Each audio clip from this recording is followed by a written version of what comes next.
Welcome back to the channel, guys. Here we go. I'm gonna say right now, right here, right now, you heard it here first. I say we did it. Pretty damn sure we got the 12%, and you could argue all you want, but I say we freaking did it, guys. Let's go. We're 2 days post the diet right now. I'm up about 45 pounds already, guys. 45. This is going to be the last update. We're going to get into 3 things that I think I did really well and 3 things that I think I could improve on if I ever were to cut again. Of course, we're going to get into the last number, nerdy data, the chart, the weight, the calories, the activity, everything I've always given you guys. So use the time codes below to jump around. So let's sit down right now. So the first thing I think I did really well is day in and day out, in general, I got to my calorie goal. All I have to say, guys, is calories are king with weight manipulation. There's so much stuff you could get confused about, but if you eat the calories that you were set to eat and either increase or decrease them when you stall, whether you're trying to gain or lose weight, that's what's gonna make the most impact on the actual weight loss or weight gain. Number 2, we're gonna say trust the process. Now, I'm the type of person that's kind of obsessing over this type of stuff, like day to day usually, and kind of like second guessing myself, but I knew going in that, okay, I knew my number that I was gonna aim for, and then once I stalled, I knew I was gonna drop calories. I knew at the end I was gonna increase cardio. I knew the weight was gonna come off. I trusted the scale, I trusted the mirror, I trusted myself, and I trusted the calories that I picked. And for number 3, I think I maintained my muscle pretty well, and I think I did this from Dr. Mike's advice. If you don't know Dr. Mike, he's literally freaking amazing. But Dr. Mike gave a really good how to maintain your muscle during a cut.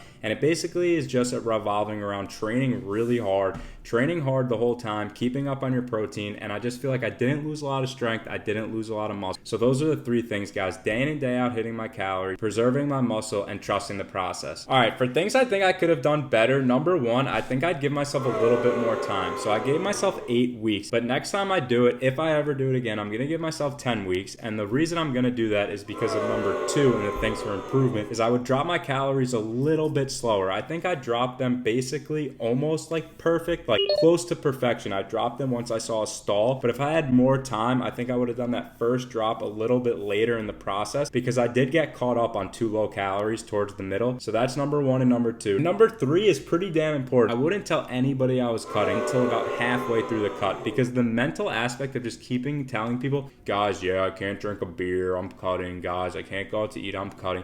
You don't have to say it. For the first 5 weeks out of the 10, for example, just do your thing, hit your calories, do your cardio, hit your lifts, start losing that weight, and then towards the end, you're like, guys, like, I'm cutting or whatever. Like, yeah. So I'm gonna go to sleep, because everyone needs to get their goddamn sleep, and then I'll see you guys in the morning for the numbers. And good morning, we're back in the video. We got the classic breakfast, the breakfast I actually fell in love with. It's egg whites, 1 egg, and about 150 calories of oatmeal. And if you guys enjoyed the series in general, if you could give the video a like, that would be great. All right, so once again, let's look at this graph that we're pretty familiar with. On the bottom axis here, we have the days, and it was 54 days. You can see it starts at day 1 and goes all the way to day 54. On the y-axis here, we have both our calories and our morning weight. So let's just look at our morning weight. It started at 181.8, and guys, we got all the way down to 162. And you can see it's what I've talked about before. The weight goes down in waves. So as the weight kind of stalls, then I drop my calories. So you can kind of just see it goes down, it stalls a little bit, it goes down. Sometimes it will go up a little bit, down, but you can see like the general trends as it's going down. And if you want, like, I'm just going to fast forward to this part, is you could always just keep track of the average weight per week. So you basically take all your weights, divide it by 7 for that week, and then you could track like week to week what your average is. So if you're losing your mind by these little like increases and decreases, if your average weight isn't going down, then you're not really trending in the right direction. And then calories is this line graph, and you can see I was aiming for like that 2,600 calories in the beginning. I had a couple days that were a little bit higher, 2,500s here. And then here's when I started the 23. And yeah, this day was a little bit high. All these high spikes are like bad days, like days where you're like, okay, I messed up. But when you really look at it week to week, because I think that's a good way to look at it, is like my average calories are 2686. Then it came down a little bit. Then it came down a lot. That's a full 200 calorie decrease.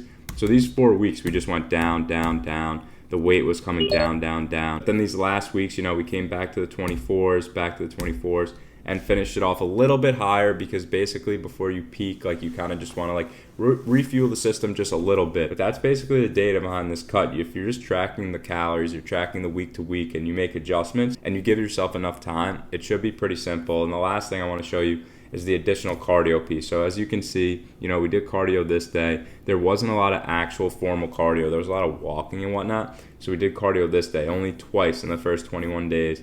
But then once we got towards the middle, you'll see more cardio. Yes, yes, yes, yes. Like all these yeses are basically cardio days. And, you know, I knew that towards the end I was going to increase the cardio. I'm going to finish up my breakfast. So much for watching this series. I hope you learned something. Hope you liked it. Comment, subscribe, anything you like. There's going to be a lot more videos coming. A lot more full days eating, stuff like that. But thank you so much.